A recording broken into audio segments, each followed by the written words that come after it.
वैसे तो बारिश में मौसम बड़ा ही सुहावना हो जाता है, मगर राजसमंद जिला मुख्यालय की एक ऐसी कॉलोनी है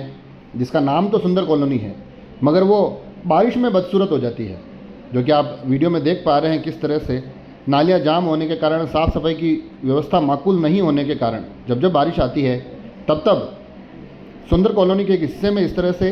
कीचड़ जमा हो जाता है, इस तरह से गंदगी भरा पानी सड़कों पर आ जाता है, जिससे आसपास के लोगों को बहुत परेशानी का सामना करना पड़ता है।